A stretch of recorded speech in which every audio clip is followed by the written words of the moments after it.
Hey, welcome to the Retro Vault. I'm your host Retro Richie, and throughout the next series or two, what we're going to do, we're going to explore the Retro Vault. Yes, we're going to be talking about films and TVs, stuff like that. I said films and TVs, film and TV programs that you might have forgot about. Things from your childhood, those things that when you watch it, all you can think about is growing up and all the fun you used to have as kids. We'll be talking about the films you used to watch, the TV shows, the cartoons. Might even talk a bit about the music you might have listened to. But we're not just going to limit it down to say my childhood, though I have to admit a lot of that is where I fit in, so I probably will talk a lot more about that. But we are going to try and talk about shows from the 60s, the 70s, the 80s. Most of it will probably come from the 90s, but like I said, that's my childhood. So I was racking my brains and I wanted to think of something I could talk about for the first episode of the Retro Vault. And so for some reason I managed to get into these, and I remember watching these as a child, these films. So we're going to talk about this. Now, in 1990 throughout to 1992, two films for children were the biggest sellers. One was Home Alone, and the other one was the Ninja Turtles. So it will only be smart for his production company to come to an idea to form these two together. And this is where you get this. The Three Ninjas. Come on, you've got to remember the Three Ninjas. Not only did they create one, but they had four more. Well, three more. There was four films altogether. Yes, we had Three Ninjas, Three Ninjas Knuckle Up, Three Ninjas Kick Back, and High Noon at Mega Mountain. Yeah, we'll talk about that one in a bit. But yes, they created the Three Ninjas films. The Three Ninjas was the story of three children who were taught ninjutsu by their grandfather. The three boys were called, let's see if I can remember this because I always struggle with this one. It was, oh my god, Samuel, Jeffrey and Michael were the names of the three lads. But the grandfather gave them the ninja names, and these are the ones you'll probably remember. These are the ones that I always remember as Rocky, Colt and Tum Tum. Now, the first film came out in 1992. Not a massive success, but a big success. It has some really good action. Victor Wong played the grandpa. Michael Trina played Rocky. I think Max Elliott Slade played Colt. And Chad Power played Tum Tum.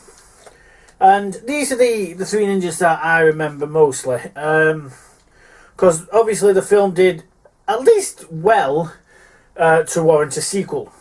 It actually warranted two sequels. They decided to kind of film two sequels close to simultaneously. Close together. Here's the funny thing. Now, let me show you with a visual aid. Yes. Now, the first film to come out of the sequel was Three Ninjas Kick Back. I don't know if you can see that one. Right. Now, you may notice that the actors playing Rocky and Tum Tum are different actors in Kick Back. Even Boniface plays Tum Tum, and I think Sean Fox, I'm pretty sure. Yeah, Sean Fox plays Rocky in this one. So then after Three Ninjas Kick Back came out, they released a second sequel, Three Ninjas Knuckle Up. Now this film featured the cast of the first film. So we had Chad Power back as Tum Tum, and we had Michael Trina back as Rocky. Which is very interesting to why they couldn't come back for the second film, but they could come back for the third film. Then I found out. This is how they were released. Kick Back, Knuckle Up. This is how they were filmed. Knuckle Up, Kick Back. I have no idea why the third film to be filmed came out before the second one. But this makes so much sense to why it's the same actors for the Knuckle Up and the first film, and not for that one, because obviously it's different.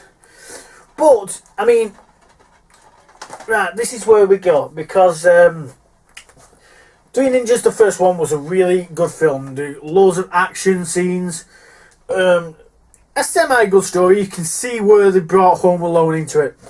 Obviously, they got the Ninja Turtles, the ninja from the Ninja Turtles, but the Home Alone is the wet floor, the slipping, the three burglars, just straight out of a Macaulay Culkin film. So you can see, it is, when you watch it, it literally is watching Home Alone and Ninja Turtles joined together. In fairness, on the box, they do say, and I will put this up, crosses the Ninja Turtles with Home Alone.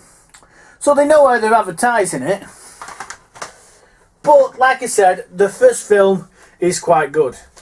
Now, I'm not going to review films. I'm never going to review TV shows. Because I think it's always someone's opinion. It's always someone's opinion, and what I think is different to what you'll think. So I won't review them. I'll give you my personal opinion, but I'm not going to try and review as much. But in my personal opinion, the first one is the best one. Now, reviewing the sequels, or talking about the sequels, I'm going to talk about them in order they were filmed rather than the order they were released. So Knuckle Up is quite a good one. Now, UK fans, you're going to get wound up with me. I should point out, first of all, for UK people, because most likely I am in the UK, so a lot of people, if you are watching this, might be from the UK as well. I should point out that the first Three Ninjas film, the first one, you can't buy in this country. I have no idea why. I do know there was a lot of nunchucks used in the first film.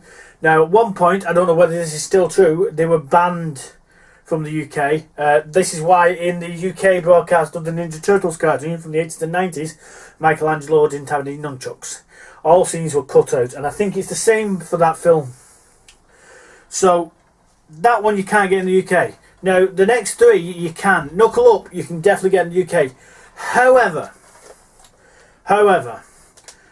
you will notice when you watch the UK cut, it is very, very badly cut. That is because they have taken certain scenes out to get themselves a PG rating.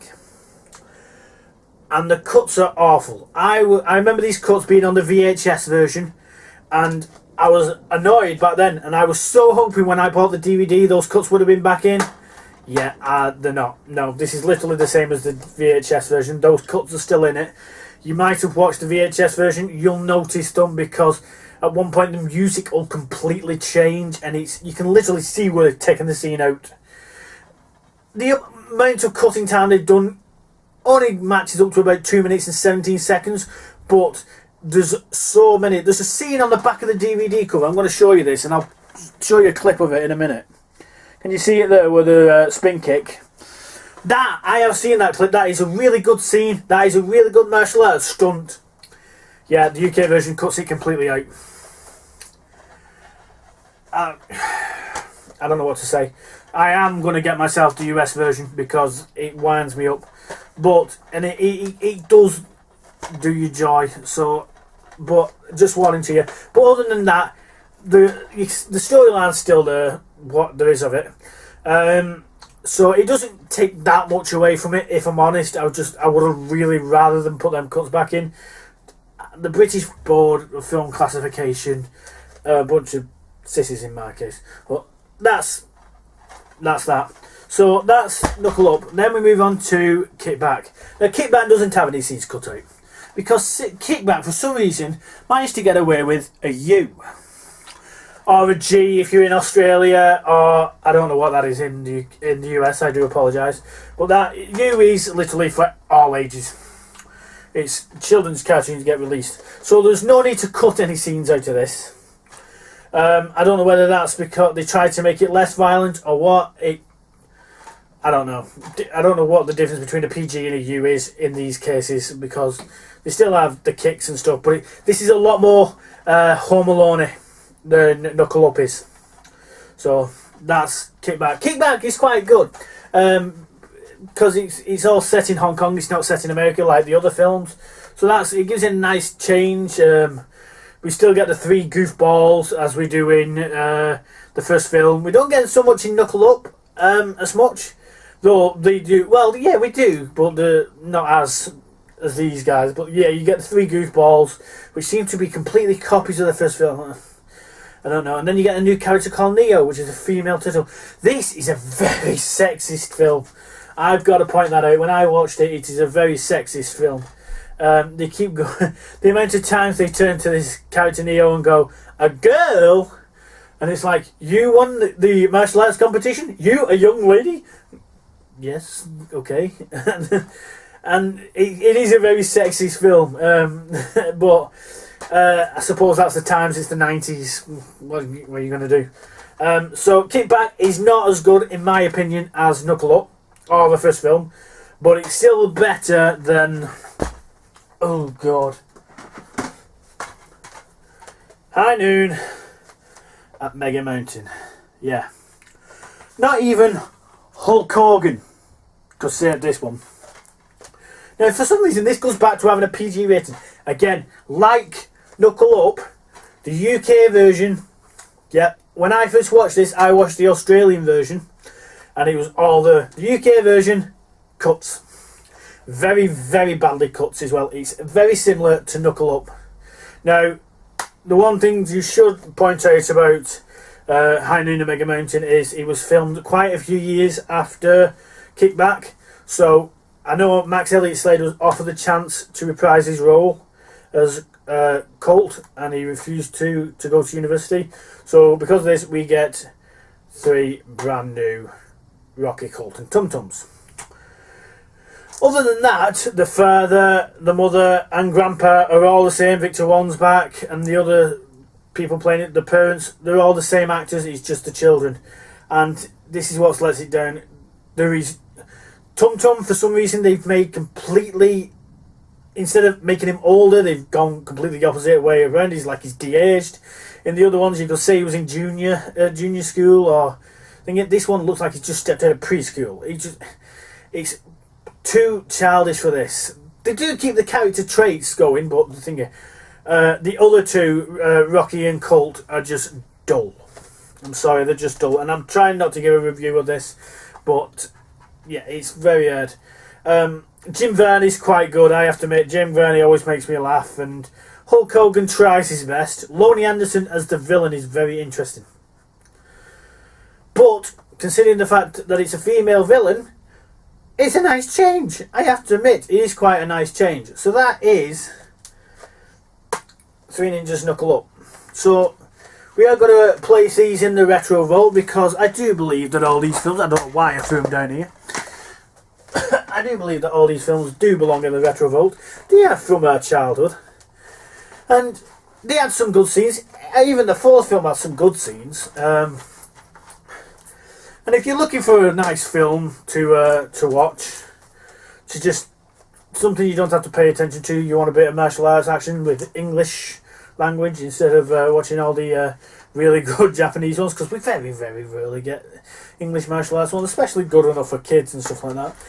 And the martial arts is very good. I do know that they hired the kids based on the martial arts, kind of like the Power Rangers. They didn't hire them on the skills. They went and travelled all around the martial arts schools over in America to find them. So, yeah. So we are going to place these in the Retro Vault. They're not bad films. They're not great films. They're nowhere near good films. But there has been worse. So we're going to place these where they belong in the Retro Vault. And in the words of Tum Tum, I hope to see you on our next adventure. Yeah, that was a bit creepy. Till next time, see you at the Retro Vault.